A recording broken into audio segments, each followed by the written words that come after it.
Venezuela entra al mapa nuclear. Tensión entre Estados Unidos e Irán abre frente para la extracción de uranio. El fantasma de la elección de 2013, el plan de una presidencial relámpago, vuelve a la mesa. Está condicionada. María Corina Machado revela pacto internacional para su regreso a Venezuela. Les contamos. Este es solo el comienzo en nuestra emisión matutina de Impacto Venezuela de este lunes 11 de mayo de 2026. El análisis completo de cada noticia lo encuentras en nuestro canal de YouTube. Haz clic y entérate de todo. La administración de Donald Trump confirmó la extracción y el traslado inmediato de material nuclear venezolano, específicamente uranio. La operación, presentada como una misión de seguridad, llega en un momento de creciente interés de Estados Unidos por los recursos estratégicos del país. Pero además, este movimiento despierta sospechas sobre una jugada calculada contra Irán. El informe completo con María José Prado. Estados Unidos confirmó el pasado jueves la extracción de 13.5 kilogramos de uranio altamente enriquecido desde Venezuela hacia territorio estadounidense, en una operación coordinada junto al Reino Unido y el Organismo Internacional de Energía Atómica. El material se encontraba en el reactor experimental RB-1 del Instituto Venezolano de Investigaciones Científicas y fue trasladado hasta el centro nuclear de Savannah River en Carolina del Sur, donde será procesado y reutilizado por Estados Unidos. Pero la operación ocurre en un momento particularmente sensible. Donald Trump mantiene un fuerte conflicto con Irán por el control de uranio enriquecido. E incluso ha declarado públicamente que Estados Unidos busca quedarse con el material nuclear iraní como parte de sus acuerdos de seguridad. Por eso, más allá del argumento técnico, la extracción de uranio venezolano abre preguntas políticas y geopolíticas mucho más profundas. Evidentemente, por ser un reactor nuclear, aunque no estuviese en uso, implicaba un riesgo. Ese riesgo se incrementó, y así se ha declarado desde Estados Unidos, también desde Venezuela, se incrementó a partir de las operaciones militares del pasado 3 de enero. ¿Por qué se incrementó? Porque si ese día algún misil estadounidense hubiese impactado contra el IBIC o contra ese reactor, se pudo haber producido una filtración de radiactividad que hubiese sido perjudicial para las personas residenciadas en esas zonas aledañas al IBIC. De hecho, el Organismo Internacional de Energía Atómica confirmó que participó directamente en el traslado de los 13 kilos de uranio enriquecido a poco más del 20% proveniente de un reactor venezolano en desuso, en una operación ejecutada bajo estrictas medidas de seguridad y con participación también de autoridades del Reino Unido. El propio comunicado estadounidense habló de una Venezuela restaurada y renovada, una frase que para muchos supera el lenguaje técnico y entra directamente en el terreno político. Durante años, el chavismo construyó un discurso antiestadounidense y de defensa de la soberanía nacional. Sin embargo, hoy Washington coordina operaciones sensibles dentro del país con autorización de autoridades venezolanas. Además, Venezuela posee reservas de uranio aún poco explotadas, especialmente en zonas del estado Bolívar y Amazonas, regiones donde también existen importantes depósitos de coltán, oro y minerales estratégicos. El uranio siempre va a interesar a cualquier país. De modo que si en el pasado le interesaba, por ejemplo, a Irán, cuando Venezuela compartía su uranio con Irán, no es descartable que ahora, en este nuevo contexto, en este nuevo escenario en el que nos encontramos, luego de lo sucedido en el 3 de abril, no es de extrañar que ahora el uranio le interese a Estados Unidos. En cuestión de meses, Washington no solo ha aumentado su influencia sobre el petróleo venezolano, sino también sobre áreas vinculadas a deuda, minería y ahora material nuclear. Y aunque el reactor RB-1 llevaba décadas prácticamente fuera de funcionamiento, la rapidez de la operación sorprende. Según el propio Departamento de Energía estadounidense, el proceso que normalmente tomaría años se completó en apenas semanas. Todo esto ocurre mientras Trump endurece el cerco sobre Irán y presiona para controlar sus reservas de uranio enriquecido. Si nos quedamos en la superficie, si evaluamos los acontecimientos solamente desde la superficie, pudiésemos hablar solo de cooperación bilateral, cooperación entre Estados Unidos y Venezuela, entre Venezuela y Estados Unidos. Sin embargo, cuando profundizamos, nos damos cuenta de que esta operación en la que Estados Unidos cooperó con Venezuela para retirar de manera segura material nuclear que se encontraba en el Instituto Venezolano de Investigaciones Científicas. Esa operación forma parte de la agenda que se sigue en Venezuela, que se adelanta en Venezuela, en virtud del tutelaje que ha establecido Estados Unidos desde los incidentes del pasado 3 de enero. Estados Unidos supervisando, trasladando y reutilizando material estratégico proveniente de un país que durante décadas convirtió el antiimperialismo en bandera política, y aunque Washington insiste en que se trató de una misión de seguridad nuclear, el contexto internacional, la tensión con Irán y el creciente interés sobre recursos estratégicos venezolanos convierten esta operación en mucho más que un simple procedimiento técnico. Conectamos con nuestra audiencia a través de la pregunta del día de Impacto Venezuela, disponible de lunes a viernes en todas nuestras plataformas digitales. La de hoy es la siguiente. Venezuela ya no solo exporta petróleo, ahora entrega su material más sensible. Con el traslado de 13 kilos de uranio a suelo estadounidense, Washington deja claro quién tiene el control tras la crisis del 3 de enero. Pero en medio de la tensión que existe entre Estados Unidos e Irán, ¿es el uranio venezolano la nueva moneda de cambio de Donald Trump? Argumenta tu respuesta, los comentarios están a tu disposición, te leemos en la emisión estelar. En materia económica, dolarización de facto versus realidad legal. Con un bolívar en caída libre y con la influencia de Estados Unidos en su punto máximo, la duda es una sola. ¿Estamos a un paso de adoptar el dólar oficialmente y decir adiós al bolívar completamente? Quique Frías nos cuenta. La actual etapa económica venezolana se mueve bajo un piso inestable, a pesar que el país se ha abierto al comercio y principalmente a una relación estrecha con Estados Unidos. Las finanzas siguen siendo frágiles y la inflación de un 10,6% en abril y 611,86% interanual según datos del Banco Central sigue siendo elevada. Da la impresión que ningún aumento salarial puede compensar la exigencia del costo de vida. Hoy en día el Banco Central lo único que hace es financiar el déficit fiscal del gobierno. El gobierno incurre en déficit fiscal y el Banco Central emite bolívares para financiarlo. Entonces, evidentemente, la inflación no cesa, estamos todavía sobre 500% de inflación anualizada y eso va a seguir siendo así mientras este gobierno exista. En la calle, una dolarización de facto ya ocurrió desde hace años. El grueso de las transacciones se calculan en dólares, aunque el bolívar sigue existiendo como moneda oficial. El venezolano piensa en dólares, pero pierde poder de compra cada vez que la tasa, que ya se ubica por encima de los 500 bolívares, vuelve a subir. ¿Una dolarización formal en Venezuela es posible bajo las actuales condiciones? La dolarización para Venezuela sería algo terrible, ¿no? Nosotros no somos, con todo el respeto, ni Ecuador, ni Panamá, ni El Salvador, que básicamente tienen capacidad para exportar bienes primarios y bienes intermedios. Nosotros tenemos un potencial muchísimo más amplio por todas las riquezas naturales que tenemos, pero además por la gente, ¿no? Sí. Y por la ubicación geográfica, por diversos factores, ¿no? Entonces, para mí la dolarización es algo, en Venezuela sería algo así como cuando tú tienes un fuerte dolor de cabeza, que en este caso es la inflación, la solución es cortarte la cabeza. Eso es insano, creo que eso no es práctico.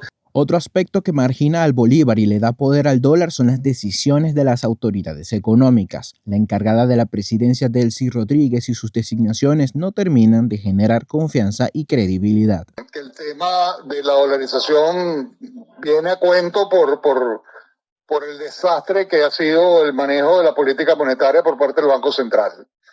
En la medida en que el Banco Central sea un ministerio más de emisiones monetarias, como lo llamo yo, evidentemente que hay gente que dice, mira, mejor vamos a dolarizar para acabar de tajo con la inflación. La salida es tener un Banco Central de verdad profesional, preparado, probo, capaz. La señora que está manejando hoy el gobierno hace 2 semanas habló de que se iba a gastar en el tema de la electricidad y hace 2 días dijo que se iba a gastar en en el tema inmobiliario, en producir viviendas que dejaron de hacer, etcétera. Es decir, lo único que está claro es que ellos no están claros. Dolarizar oficialmente no es simplemente decretarlo. Implica, además de enterrar la soberanía de la moneda local, construir política monetaria, reorganizar el sistema bancario, definir salarios, créditos, depósitos, deuda pública y gasto del Estado. Estados Unidos está tratando de que se cree, digamos, un directorio del Banco Central competente, capaz, y eso sí sería importante.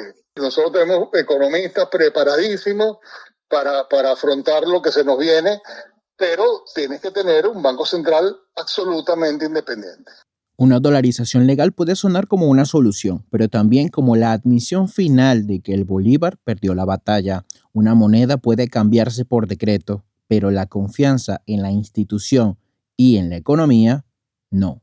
Reportó para ustedes Quique Frías, Impacto Venezuela. El espectro de la presidencial de 2013 vuelve a sobrevolar Venezuela, pero esta vez como una advertencia terminal. Ante la posibilidad de un proceso electoral express, el analista Antonio de la Cruz alerta que el país se encuentra en una cuenta regresiva de 30 días. Juliana Palmar con los detalles. Para la oposición venezolana, el mañana es una trampa mortal y el después una condena. O se exige una fecha electoral concreta o el país se arriesga a quedar sepultado bajo una normalidad ficticia que solo beneficia a quienes ostentan el poder. Pero, ¿se puede hacer una elección presidencial este mismo año? El analista político Antonio de la Cruz nos responde. Pero si me preguntas a mí, yo creo que sí se podría. Porque si lo hicimos después de la muerte de Chávez según el régimen, que fue en marzo, y la hicimos en abril de ese mismo año, ¿verdad? En el 2013, en 30 días, porque es lo que establece la ley en aquel momento, ¿verdad? Por el vacío en el poder ejecutivo absoluto. Quiere decir que si se pudo montar en 30 días, se puede montar en 30 días. Claro, tú me vas a decir, pero no es competitiva. No, no es competitiva. Pero nosotros demostramos que ganábamos una elección sin ser competitiva. Esta estrategia de contención y control institucional tiene una arquitectura definida.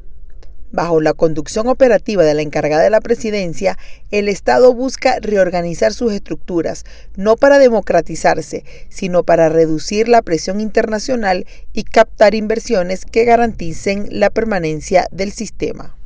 En Venezuela tenemos un Estado tutelado, por lo tanto, Delcy, que es la que conduce esta fase que ha determinado los Estados Unidos como estabilización, recuperación económica y transición democrática, reorganizando el aparato institucional para producir control con apariencia de normalización, porque esta etapa de estabilización y la de recuperación económica consigue eso, busca el control.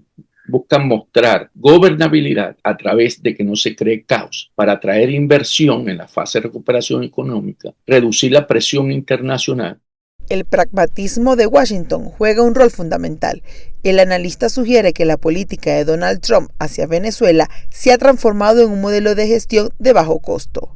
Un control territorial asegurado sin despliegue militar, lo que representa un beneficio estratégico para los intereses estadounidenses. El presidente Donald Trump, cuando se refiere a Venezuela, él muestra ahí su mejor caso de éxito de negocio, porque no tuvo bajas militares, no tuvo que ocupar el territorio para lograr lo que es este Estado tutelado. Por eso, él, cuando se refiere a Venezuela, la muestra como un caso de éxito, que es el modelo que él quisiera utilizar para el resto de los conflictos en los que está, en Irán, en Cuba, porque eso no lo lleva a tener que ocupar territorio con fuerzas armadas estadounidenses, que es una premisa de él, es una línea roja para él con su base electoral. Con una gestión que busca ganar tiempo a través de reformas administrativas y una oposición que se debate entre la movilización y la exigencia inmediata de condiciones, la pregunta de fondo sigue siendo si estas reformas son el camino a una transición o el muro que la impide. Que Delcy necesita ese oxígeno económico y reconocimiento operativo, pero también Delcy busca ganar tiempo, busca dividir la oposición y convertir esas reformas administrativas en sustitutos de una transición democrática. En este escenario de equilibrio inestable, la claridad sobre el cronograma electoral será el único indicador real de cambio. Mientras tanto, el reloj sigue corriendo. Para Impacto Venezuela, Juliana Palmar. En nuestro programa dominical Cara a Cara denunciaron cómo el Eje Rodríguez secuestró el Tribunal Supremo de Justicia para garantizar su propia impunidad. Comparto con ustedes un extracto de la entrevista. El contenido completo está disponible por aquí mismo, por nuestro canal de YouTube de Impacto Venezuela. Lo que sucede en Venezuela en realidad no es una reorganización o una reinstitucionalización de la justicia. Lo que sucede en Venezuela es precisamente tomar el control político también de la justicia como lo han tenido en todos estos años. El Poder Judicial no administra justicia, cumple órdenes. Y obviamente ahí va a haber una especie de repartición de cargos, donde tanto para Diosdado, tanto para los Rodríguez y tanto para los, llamados los diputados opositores. Lo que llamamos la cuota política. Exactamente. Entonces, por cuota política se ha acabado el país. El Poder Judicial se convirtió también en una especie de terrorismo para el ciudadano común, el ciudadano venezolano. Eso que está, las desapariciones, las cárceles, las madres que lloran en las puertas de nuestras cárceles, no se sabe dónde están sus hijos. Todo eso forma parte de los presos políticos que todavía no se le han dado la libertad. Todo eso forma parte de ese entramado de corrupción y precisamente de control. Esos son los enemigos no de la sociedad, porque no son los enemigos de la sociedad, son los enemigos del régimen. Y entonces el régimen necesita apartarlos, tenerlos aislados. Ellos son la sociedad enemiga. Yo siento que en los actuales momentos hay una suspensión de la Constitución. Todo lo que está sucediendo en Venezuela no está dentro del marco de la Constitución. ¿Qué quiere decir eso? Que no tenemos un vicepresidente en funciones, sino que una persona que está ahí puesta por los Estados Unidos para desmontar esos 27 años de dictadura. En Venezuela no hay ni siquiera la soberanía en este momento. ¿Por qué no hay soberanía? Porque precisamente no se respetó la decisión del pueblo venezolano, donde se eligió un presidente. Continuamos con nuestra cápsula informativa Impacto en 60 segundos. No se despeguen de nuestra pantalla. María Corina Machado condicionada. Seguridad y efectividad de su regreso es prioridad internacional. La líder de la oposición aclaró que su regreso a Venezuela está directamente condicionado por la decisión de Estados Unidos y otros aliados internacionales, el cual debe darse en el momento correcto para que el proceso político fluya de manera ordenada.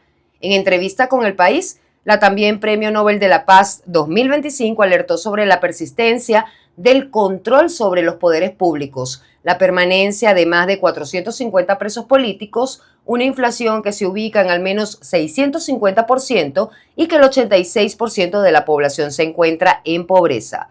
Machado resaltó la valentía del presidente Donald Trump por arriesgar recursos estadounidenses por un cambio político en Venezuela, pero insiste en que un proceso electoral es la única forma de recuperar la soberanía nacional. Venezuela si va al Mundial. Danny Ocean pondrá en alto el tricolor nacional.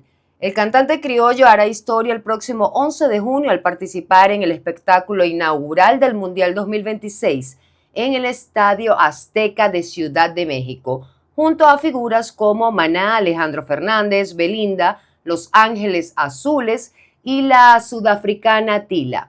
Será la primera vez que un artista venezolano actúa en una inauguración de Copa del Mundo masculina organizada por la FIFA, marcando un hito para la música del país. Cultó con Me Rehuso, canción que cumple 10 años y se convirtió en himno de la diáspora venezolana, refuerza el vínculo entre la cultura más importantes del planeta. Y en este mismo hilo, la Vinotinto femenina sub-17 anotó su pase al Mundial Suramericano Juvenil. El próximo 31 de mayo, Colombia no solo elige presidente, elige al arquitecto de la relación con una Venezuela en plena transición. Son 1.170 millones de dólares en juego y el futuro de casi 3 millones de venezolanos en territorio vecino. Continuamos con Juan Gutiérrez Gamba. Venezuela ha estado presente en cada elección colombiana desde 2018, donde se han manejado distintas narrativas y comparaciones. En 2026 el contexto se encuentra en una transición en curso en Caracas, supervisada por Washington. Un comercio bilateral de 1.170 millones de dólares y más de 2 millones de venezolanos viviendo en Colombia. El factor Venezuela ya no es solo un argumento de campaña, es una variable de política exterior con consecuencias económicas directas. Los tres candidatos con opciones reales tienen posiciones distintas. Iván Cepeda ha evitado a lo largo de la campaña referirse a Venezuela como una dictadura y mantendría el tono del gobierno de Gustavo Petro. Paloma Valencia se ha fotografiado con María Corina Machado y busca alinear a Colombia con la oposición venezolana. Y Abelardo de la Espriella, que se reunió con el presidente Donald Trump y el secretario de Estado Marco Rubio en Miami como parte de una estrategia de alineamiento con la derecha internacional. En este escenario, lo que estamos viendo es que tiene un peso distinto esta campaña a nivel ideológico, a nivel global, pero incluso a nivel fronterizo, donde las tensiones se han reducido y los candidatos que han ido a visitar a Cúcuta no han encontrado un ambiente ni favorable ni desfavorable al tema de Venezuela, lo que ocasionará que su política exterior debe tener otros condimentos distintos al factor ideológico que le influya. Más allá del debate ideológico, hay tres variables concretas que el próximo gobierno colombiano tendrá que manejar con Venezuela. La primera es el comercio bilateral, que podría llegar a 1.600 millones de dólares este año. La siguiente es la energía, porque Colombia necesita evitar importar el 25% del gas que consumirá en 2026, y Venezuela puede ser ese proveedor. Y la última es la migración, con más de 2 millones de venezolanos en el país y sin una política pública que los atienda de forma adecuada. Esto es muy interesante porque el escenario ha cambiado totalmente.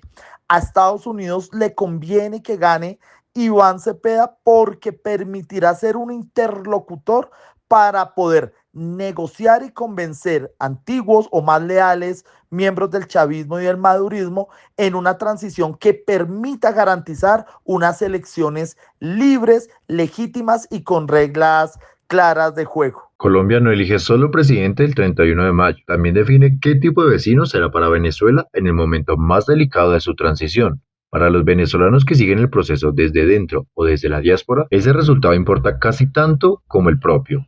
Y así ponemos punto y final a la emisión matutina de hoy. Para más visiten www.impactovenezuela.com y nuestras redes sociales @impactove. Suscríbanse y activen las notificaciones en nuestro canal de YouTube. Que tengan un excelente día, nos vemos mañana.